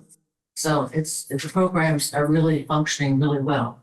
And we meet often to just get updates to see how things are going and to see if we can iron out any wrinkles that are happening. And I'll see if I have them else to say. So there were questions at the last board meeting. One of them was around, the staffing and the programs, and the programs are appropriately staffed. That's a part of the reason for the discussion. The other piece is the idea that, we've increased some spending because we bought personnel for these programs that Mary has built over the last year or two. Yeah. But, so we're spending, 250,000 on staff, but we're saving 600,000 because we did. So to make sure that people are understanding that Mary's been doing a good job in doing that work to try to. And the Bridges program was even saving more because we aren't sending, there's 13 kids in that program and they're not all going out. They have programs worked out special for them. So, and some of them have jobs. So some come in part-time, some are going out. And for next year, because we have a younger population, we're thinking of trying to start younger program for kids. So they don't have to ride an hour or an hour and a half away, and we can save that money. And I've talked to some of the people that we consult with, and we talked about having 2 special educators in that, because if one is absent, then you aren't staffed, and depending on the kids and how many we have. And if we do move forward with that, we would ask Flagler High School, the town manager in Ludlow, if we could rent 3 rooms there. And they could also, I've talked with Deb some too, about kids, if we have a program there, if they could access the mainstream classes if they were appropriate. So we also have Jim Olson, who works as a BCBA in the schools. He gives us 3.5 days. He works half day in Cavendish, 2 days in our Treehouse program, which is the autism program, and then 1 day in Little Elementary. And he is working on behavioral kind of things, and he's been very helpful. The principals are ecstatic. Yeah, he's been wonderful, and Deb has been really great to work with too. With the program there. Did I understand? So the program, there's 6 students you're trying to bring back from outplacement. So would that be 6 out of 7? We have the kids that we're trying to bring back. We probably won't bring back 1, 5, or 6. If we bring back Out of the 7 that are outplaced now. the elementary. Okay. Elementary, and we will too bring back probably 1 or 2 high school kids too. This last week, we just brought 1 kid back, but it was at a very expensive place, and she's going to graduate this year. They had told her that she would not graduate, so we met with Pam, and and she's working with Bridges program, so she will probably graduate. I think one of the concerns that I have that we kind of touched on is that we send the students out to these specialist programs, and were the results. Well, that's They what I don't- thought. they don't come back. How is this being demonstrated? So if Money and, you know. we're gonna do a better job here, if we've got the staff to do it, this is where it should. And we're working hard to try to make that work for us. Yeah. Like the kids are happy too. Good. You know, those trips are long trips. We have some kids in Keene and Brattleboro. You know, it's a long ways away. Makes a long day for them, so. We're seeing what we can do there. Sorry, can you just say, or is Horizons, I'm a little confused. Horizons is, Horizons is like a small ODP. so is it, but is it for high school age kids? It's 7th and 8th right now, but Okay, so it's middle school. We'll probably go into that because we probably won't be accessing ODP as much. Right. And then Bridges is Bridges is for high school. same that's- population as like ODP would be? No, it's mostly for emotional disturbed and other health impaired or other kids that have some social issues. Got you on that one. And then Three Houses Autism. 3 houses. And what grades is that? Right now it's it would be K through 6, but we have 3 students there that are in different ages. 2 of them are tuition kids, so we bill back for those. And you know the programs that you send kids to for that, it's about 200,000 plus the transportation. So it saves us money, and we have a good staff there. The other possibility, and it all depends upon how Act 73 unrolls, unravels, is that you've got a good program, it's up and running, then we can actually use it to generate revenue by offering those services to surrounding districts, which is a part of this efficiency model. And the benefit to the other districts is that, if they're sending them here, it's a shorter trip, it's less cost for transportation. They know that they're getting better services, and what we would charge for the tuition for those students would be significantly less than they'd have to at some of the places they're sending to. Oops. There's a bigger possibilities here as well. Thanks. Yeah. Thank you. And there was some concern when we over-identifying. Last year, the regs did change, or the year before, to add functional skills and not to have adverse effect as the 15% lower than the 15th percentile. So those changes, I opened it up to it's being eligible. So. Which was the intent. Because the state felt it wasn't meeting the letter of the law in terms of what the federal.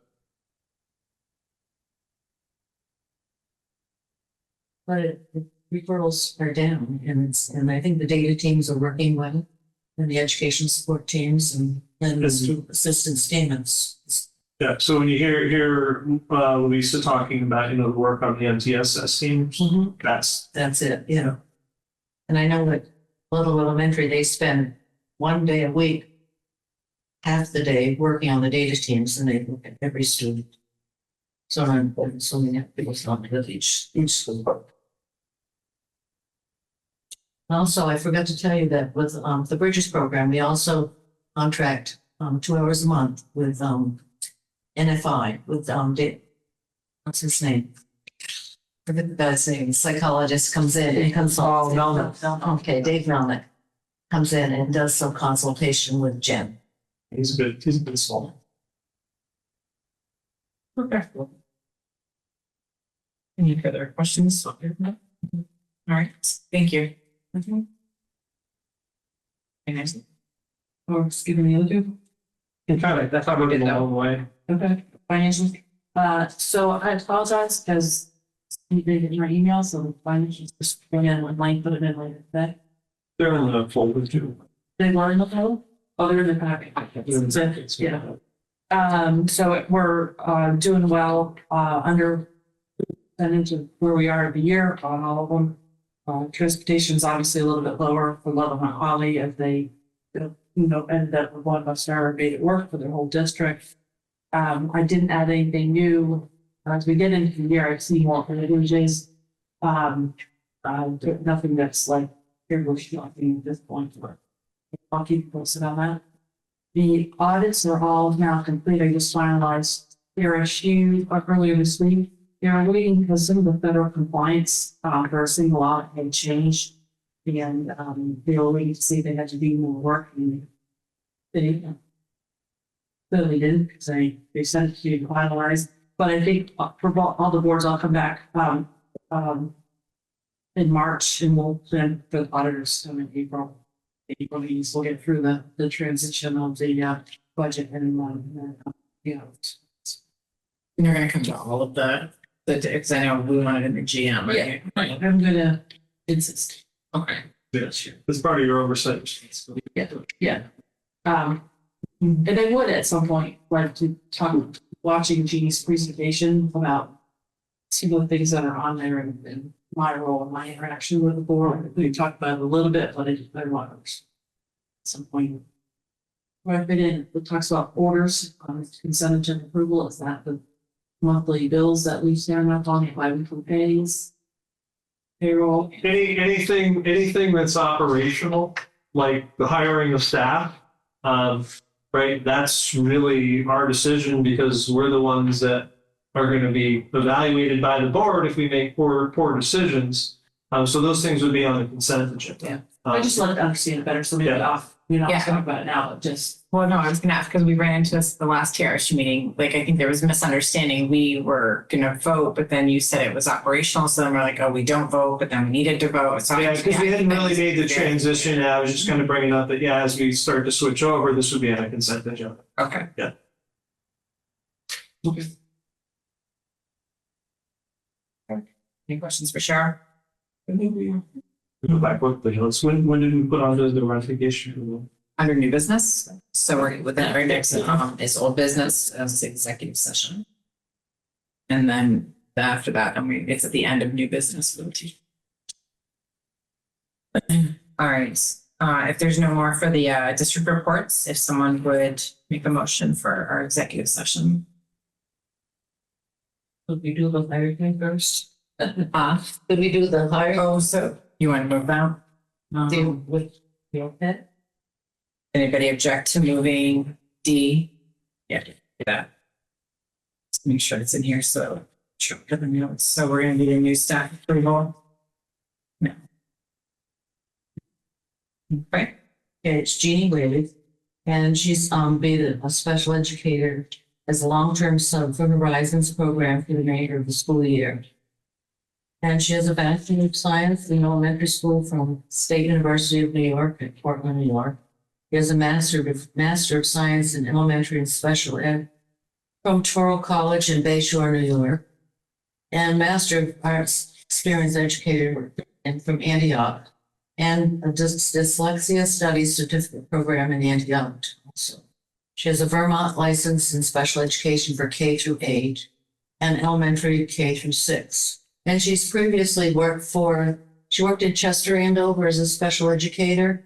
And then she worked at Ludlow Elementary as a special educator. So I've had experience working for her and working with her. And she's been a real good advocate for children, and she's done a good job. So, and she's also done case management for Berry Unified School District and Windsor South East Supervisory Union. For the remainder of the year, we don't have a lot of case management. We have some, but we don't have a lot of paperwork, but it's mostly specialized services, which she's very good at. All right. So you worked with her in 2024, is that what it is? Yeah, I've worked with her before, yes. Why did she leave? She applies a lot for different other positions she does, and she has a large family and has family obligations.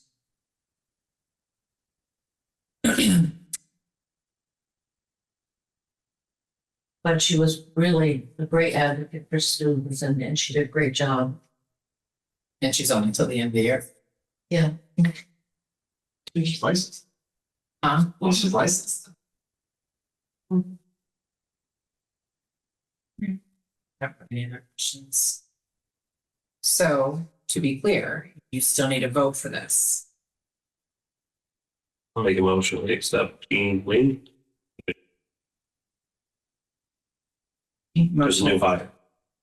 Long term stuff. I'll second. So motion was made by Scott to approve the long-term sub for special educator at, is it gonna be at Green Mountain? At Green Mountain, Kelly, so any discussion? All in favor? Aye. Ms. Caitlin Stoltz? Yes, I'm driving my car. I'm dark. Oh, okay. Yes, I'm an I. Sorry, driving home. Drive safely. All right, so motion is approved. Okay. Thank you. Thank you. It's interesting hearing Jeannie tonight too. It's gonna take the boards in a good direction. Okay, if someone could read us into executive session. Please. I move that the board enters executive session with the superintendent to discuss the dismissal of a GMUSH at HS teacher as the allowed under 1 VSA 3134. Is there a second? Second. All right. All in favor of entering into executive session to discuss this matter? Aye. Opposed? So we are now in executive session at some time.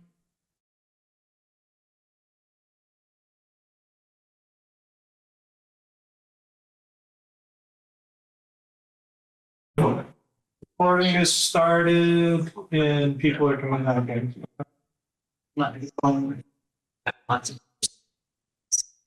Carol, you awake? Come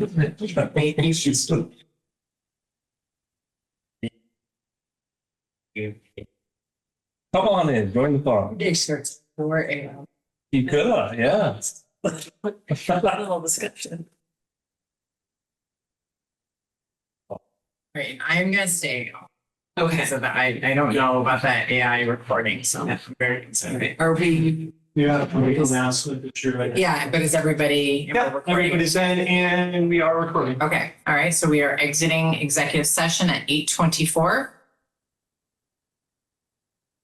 All set. I make a motion that the board reluctantly authorizes the superintendent to work with the association under the parameters discussed in executive session. Second. Further discussion? All in favor? Aye. Aye. Aye. Okay, the motion carries. Okay.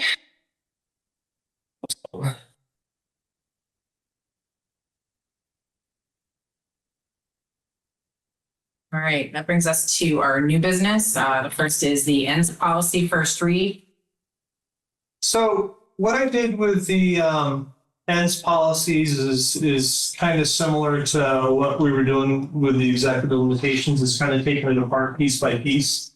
And so what you got there, and this is just the first read, is the interpretations around the preamble as well as the special education component of your overall ends policy. Basically, what the board is asking in general terms is that the superintendent is responsible for making sure that the districts have the resources and structures that they need to be able to achieve their missions. And so the interpretation that I created was around that idea. And the measurement piece of it as part of the interpretation is looking at, how three critical parts of the mission changes if we're doing things the way that we should. Providing those structural supports and providing resources. And so again, this is a first read. It's an opportunity for the board to kind of look through it, and then at the second read, if there's questions, concerns, or thoughts, bring it up and use that for adjustments. The intent will be to bring in, 2 more provisions of the end statement of each board meeting until we Okay. Anybody have any questions right off the bat? Okay, so we'll bring that back next meeting. So These are the last of the mandated policies.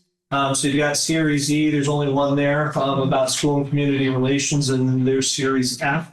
Those are the instructional operations. Those I didn't print out in the packet. They're in the folder. Again, first read. These are mandatory policies. In other words, you have to have them. It is using the exact verbiage from the Vermont School Boards Association. They get Lindman and Blackman to write those up as a model policy, and that's exactly how we. So I don't know if there's any questions on any of those, but again, it's Fine. Okay. The lots not anyway. All right, and then that brings us to the flag policy discussion. You're I can talk. So You start. the question came up about, should we have a flag policy? I kind of went through this in OSSD. Other districts have gone through this before.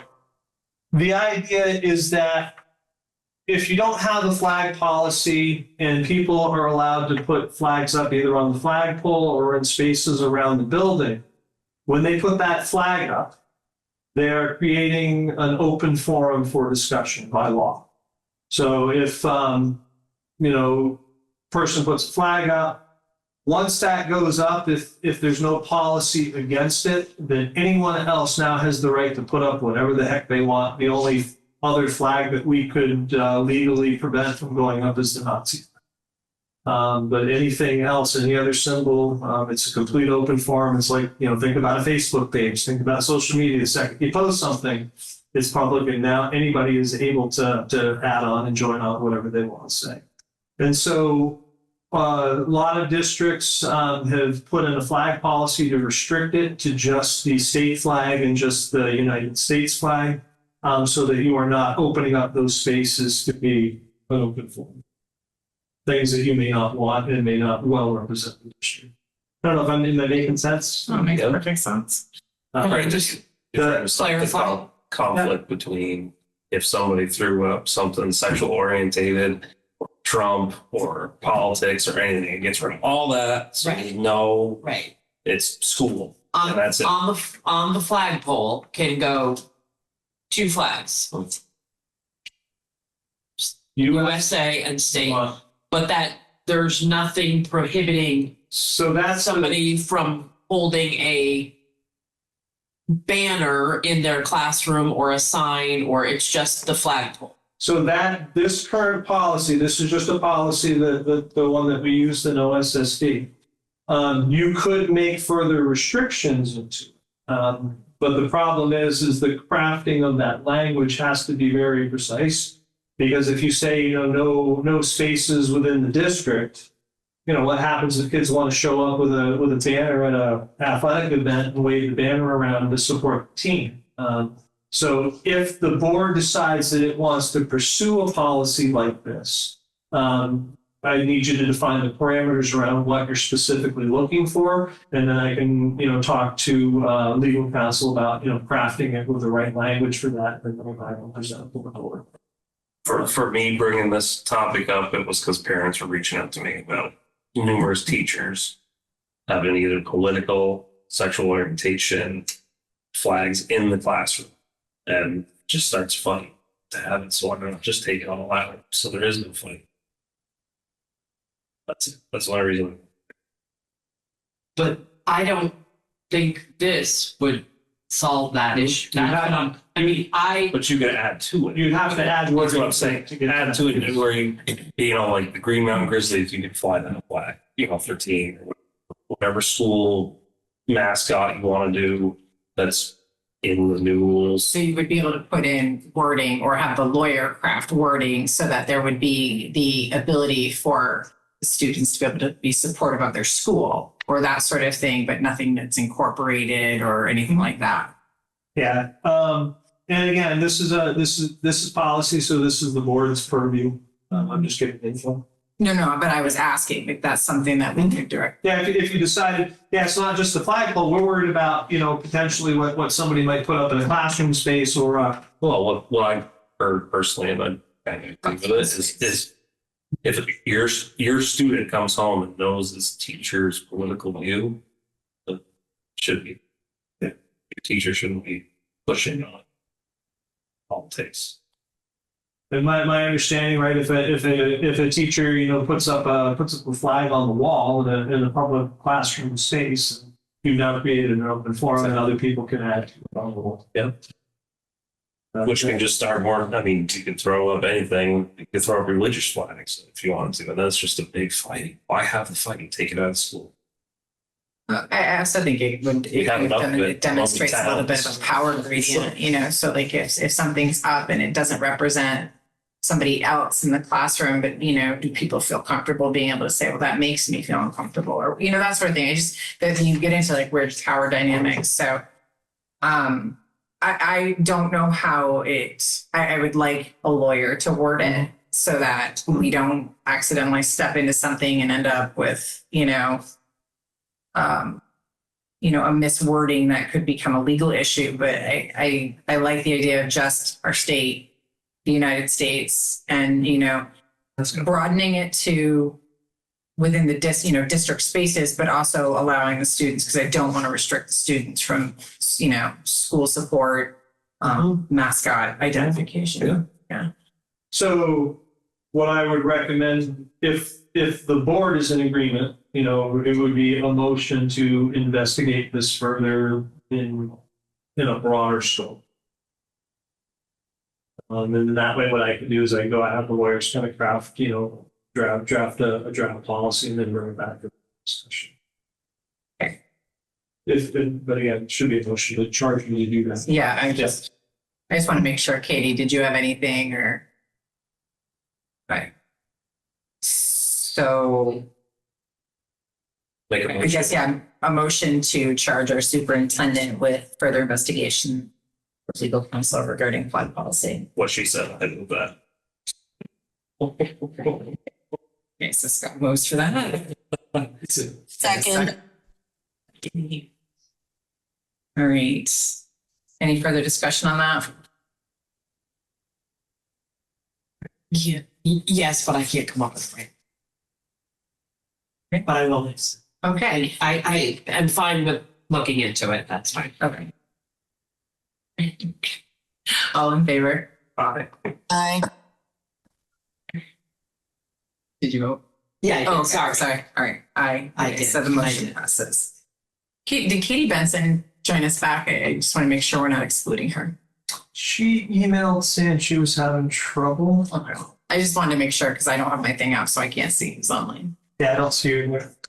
All right, so the motion passes.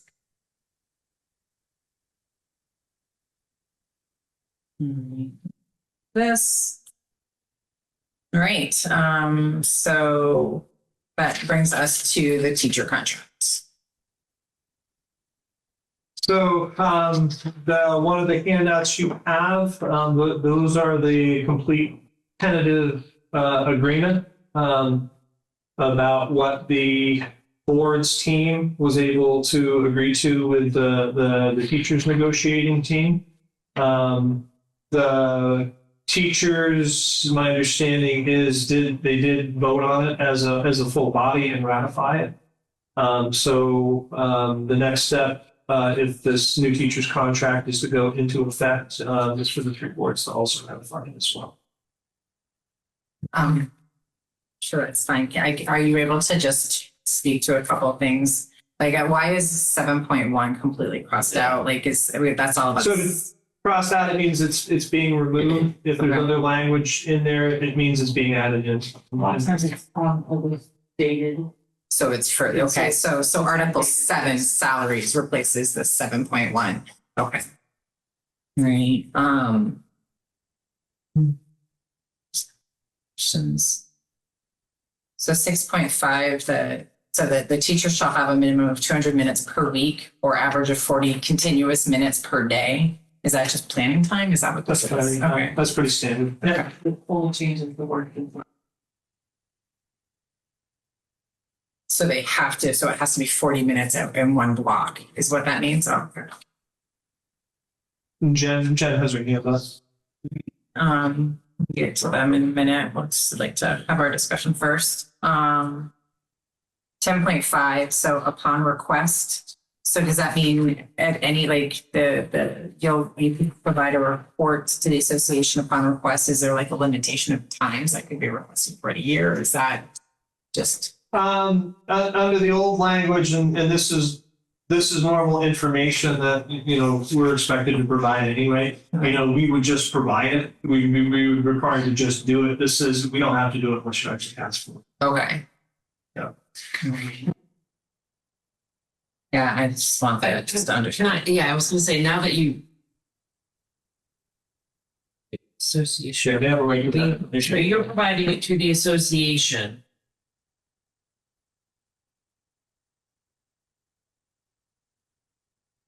Is that just me saying, hey, how many days do I have left?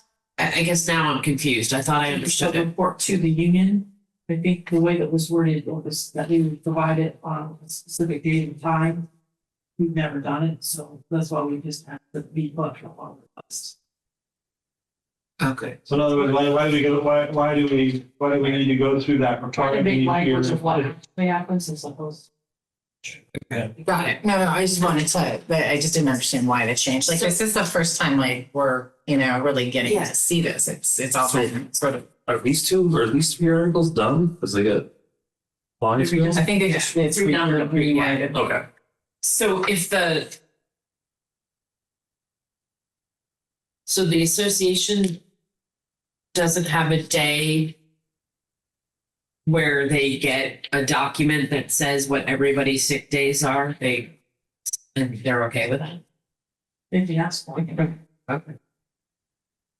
We're very. Oh, and I just wanted to, I'm sorry. No, that's okay. I was just saying, because people find discrepancy a lot, and so I think that's why there's it's not an They issue. have it It's not available an issue to yet. portal, so they can see it. And then the other question I had was, for 7.3, teachers were required by the superintendent to use their personal automobiles for official school business. What is that? What would that encompass? I don't know. I've never done it. In like the level at Holly, we have some teachers that are shared or when they change positions and everything. Columbia. But if they were to drive to a spelling bee or, they would reimburse them. Okay, so if they are having to go from like building to building, From one of Mount Holly to, Green Mountain or something. Yeah. That's usually if it's teachers, so between Ludlow and Mount Holly, we have 3 teachers, 4 teachers that are split. Mhm. And if their schedule would break in the middle of the day, if they were 2.5 that day, that we would reimburse them. Change in the day, but I don't think we. but this language is about professional. Oh, I'm sorry. So in other words, if a teacher is going, comes to school and then needs to drive off to a professional development day, right? That talks about what we'll pay for and what we won't, and it's saying that if it's a district professional development day, we're doing the professional development within the district. They're not getting paid to go from one school in the district to another school in the people. So the mileage reimbursement of official school business is the same as professional development. Or is that 2 different things? It's in the same paragraph. That's why I'm asking. So I'm just looking at the change. So let me read the whole thing. Very weird. Yeah, it just reads very weird. The government superintendent use of personal automobiles for official school business will be reimbursed by the IRS rate. Yeah. That makes sense. No teacher shall be required to transport a student in his or her automobile, nor will this be a condition of employment. Yeah, that makes sense. The change is that teachers will not be compensated for mileage reimbursement on TRSU-wide professional development days. So what it's saying is that if we're having a professional development within district that all teachers have to go to, it's at Green Mountain High School, and you start your day in Mount Holly, you're not getting reimbursed for that drive. Mileage reimbursement. But my question was more official school business, and you're saying that's like people that have to go in between schools for part of their job? No. I was talking about. what would be official school business? That's what I'm meaning. What is that? If there was official school business, maybe somebody has been assigned to go and pick up the inter-office mail between the buildings or drop it off at central Gotcha, office. okay. They should get reimbursed. Gotcha. All right. I think that's They're using their car. okay. Yeah, so starting my brain's a little foggy. No, I think we're all a little foggy at this point. Right. Maybe that's all I But- had for questions. But what Cheryl said still stands. If a teacher works in the morning in Mount Holly and in the afternoon in Ludlow, they can charge the mileage in between. As long as it happens during the middle of the day.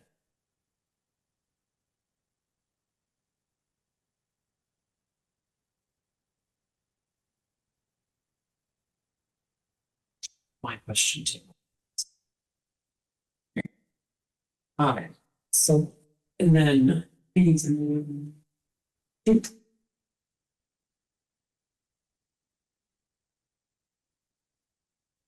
I'm a little confused about 6.4. Parent conferences distinct from those scheduled in the school calendar is revised to read.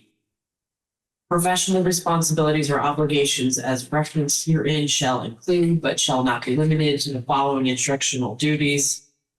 These meetings may include, so is this saying, So 6.4C. yeah. So they just were updating the language so that it was more inclusive from just parent to parent party.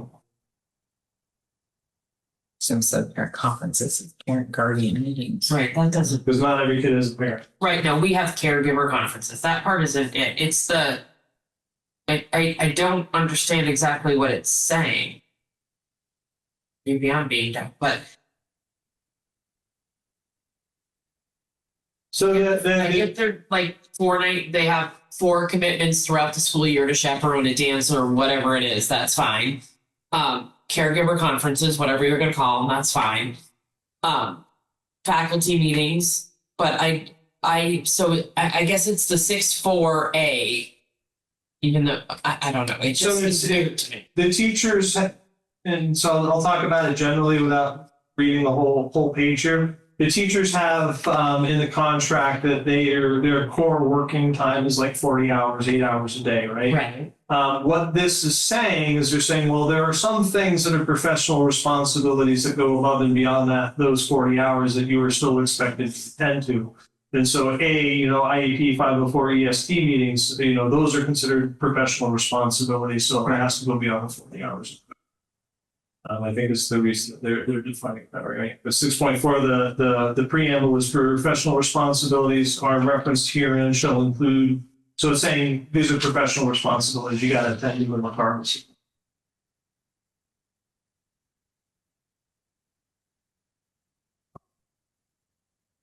And then that's old contract language. That hasn't changed. Right. The piece that changed is, if I remember, the conversation was just kind of updating the inclusiveness of the language. Just that one little bit, okay, then that's what it is. And is it supposed to be 6.4C and then 6.4 A, B, C, D? Or does it need to be renumbered? It probably in the whole contract. Okay. Okay. Those are my only 2 questions. Okay, no. We lose Katie. She's back. She's back. Anything from the Katies? Nope, not for me. Right, she's there. All right. So you need from us a motion to, I don't know if you want to move Jen. This is Jen. share a question. I mean, discussion, but it's Next public comment. Lane, I just wanted to, it sounded like you said that the unions did not ratify the contract, but we fully ratified it. I said you ratified it on Tuesday. Okay, it came, maybe it broke up, then it came across. Okay, thank you. Yeah, I apologize. I gotta remember that you're behind me if I'm, so that's my fault. I should be a little bit more attentive to who's where. but from this board, you just need a motion to accept this. Do I make a motion to accept the tentative agreements as presented? I'll second.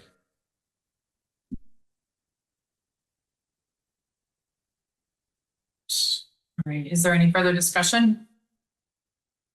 I can't see the Katie, so. Okay, Appreciate good. into it because I know it was not easy. all in favor? Aye. Aye. Motion carries. Okay, all right, that brings us to ownership linkage. First is public comment. I don't see any hands. No hands? Oh, hands. Okay. Oh, no, good one. Brett?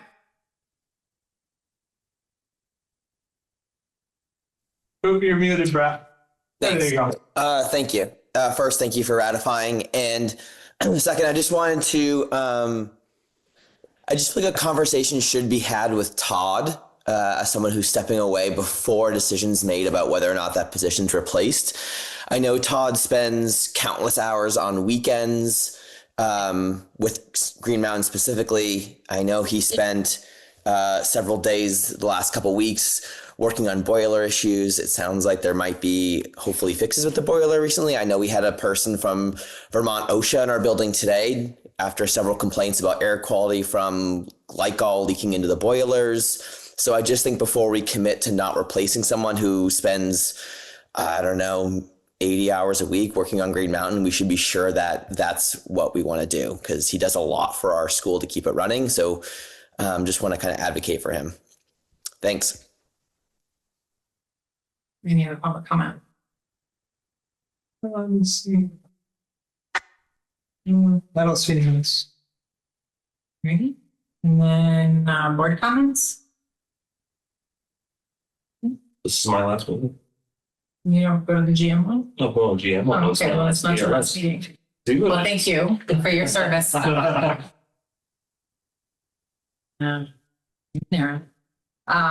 Okay, that brings us to our next meeting, March 5th, at Ludlow Elementary at 6 p.m. And again, I would like to maybe broach that discussion at that next meeting about a kind of joint board restructuring, just starting that conversation. I feel like if we don't, we're going to end up, having independent conversations and having started again, so. I agree with you. I would just like to add, are we consistently using room 3 now at Ludlow, just to be clear with the public? So room 3 at that end. All right, and I don't know if I've got a board self-evaluation to go through, but we did good. We did an excellent job today. Should we adjourn? There's nothing else. Motion to adjourn. Scott? Second. All in favor? Aye. Aye. We're adjourned at 8:50 p.m.